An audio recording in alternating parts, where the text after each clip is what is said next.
Hi everyone! Today we thought we'd share with you our adventure of getting to know each other's cultures.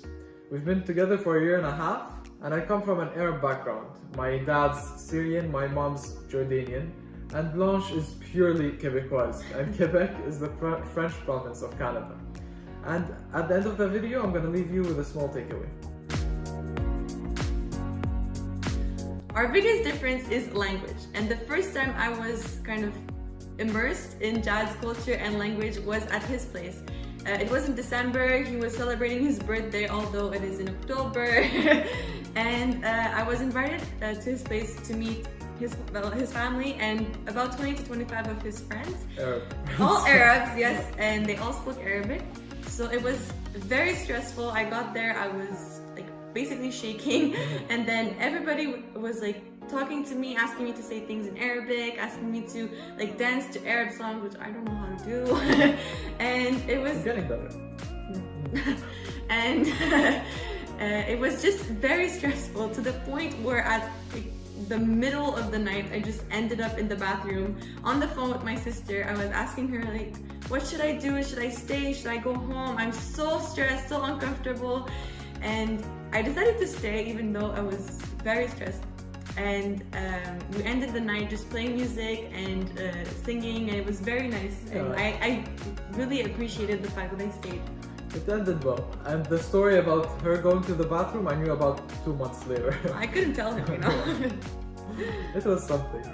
My first experience being immersed in Blanche's culture was a gathering at her place with her friends, her Quebecois friends. And it's very important to mention, because for those who don't know, even if you do know French from learning at school, it's very different, Quebecois French, because it's like the expressions, the pronunciation, and like add to that laughing and everybody talking at the same time. Yeah. Exactly. So it was a full-on conversation on the table. We were having dinner, and they were all throwing jokes in French and continuing each other's sentences and telling stories. And I was pretending I was understanding everything. But I couldn't react, I couldn't answer back anything because I didn't understand. So I was taking a sip of water every time someone says something to make it seem like my mouth is full and I couldn't answer. I ended up drinking maybe a gallon of water at the end of the night. And I didn't know Jad like that well yet, so but I had seen him with his friends, and I had seen him like he was very outgoing. He would talk to everybody. So I was like, okay, like he didn't talk much, but I guess it's because like he didn't know anybody, and like I saw him laugh the whole night. So I was like, okay, he enjoyed his time. It was only like a while after that I discovered that he just drank a bunch of water that night. Another big difference is our culture's way of communicating. While the Arab culture is very high context, so it's a high context culture, which means that you can't just ask a question or demand something right away. You have to go like, hi, how are you doing? How's the family? How's work? What have you been up to? And then you would start asking someone for something. In other words, they're not very straightforward. Well, and Blanche's culture, the Quebecois culture, and in general Western cultures are very low context. So you want something, you just go ask it right away, and it's not seen as impolite or irrespectful. While if you do it in the Arab culture, it would. And even when she talks with her mother, she texts. Yeah, I noticed that when Jad like would text his parents, it would always be like, hi, how are you? And then be like, oh, what time are you getting home? If I want to ask my mom, I'd just be like, when are you getting home? And she'll reply to me, same thing if she asks me, and it's not seen as disrespectful or anything. Exactly. So that's another thing we got used to in our cultures. It's also something that was necessary to know for when I communicate with someone from his family or his friends. I know that like they might take a while to get to the point, and Dad knows that when he talks to my friend or my family, my friends or family, they might just go straight to the point and it's normal.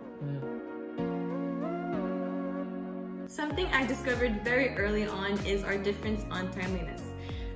Jad and I think your culture in general, all Arabs, you guys know, are like he's late a lot of the time. Well, not now, but he used to be late a lot of the time. Whereas in my culture, it's very important, and I mean very important, to be on time, to be punctual. and it's whether it's for work, friends, family, whatever, you're just on time, and even like I would say early. And I would be with Jad and be like, okay, so we're going there, it's at 9, so we'll leave at 9. Yeah. You can't arrive at a party right on time. You'll look weird, you know. So with time I got used to being more timely and getting places on time, and it also benefited me because first I improved my organization, and second is that I'm more respectful, because if you arrive on time and you respect time with the person you're going to meet or anyone who you're going to see, you look more respectful, and that's something I gained from Blanche's culture. On the other hand, I learned from Jad to be a bit more spontaneous. Part of being organized and timely is that you plan everything and you always know where you're going and when you're going. Whereas Jad would be a lot more spontaneous and last minute, just, oh, let's go there, let's go see this person. And at first it kind of threw me off. But with time, I learned to kind of implement it in my own life and actually enjoy it. And I love being a lot more carefree now. Oh yeah, sometimes it's nice to just be spontaneous on the spot. Let's do this thing, or someone calls, okay, let's go see them. And it was kind of uneasy for Blanche at the beginning, but with time it works. Because I'd be like, oh, so like next week we go there, and then he'd be like, I don't know what I'm doing next week. It's in the long term. And all of this to say that if you want to accept a new culture and even be willing to change, you have to be open-minded. And coming from an Arab background, we're more close-minded compared to where Blanche comes from. We're all generally the same in the Arab world and we have the same mentality. Whereas Blanche lives in Quebec, where she's been exposed to a lot of people, a lot of immigrants from different backgrounds and different mentalities. And naturally she grew up being more open-minded. But now I improved. I'm so open-minded that if you look from behind, you'll see a hole in my head. But more seriously, growing up with all these other cultures around me, I think it made me a lot more open-minded, as Jad said, and it kind of forged who I am now. And it doesn't change that you can stay who you are at the core, but just build on your culture and see what's out there. Exactly. And that's the takeaway from this video. I hope you enjoyed it. I think she also hopes that you enjoyed it. And I'll see you next week. Bye.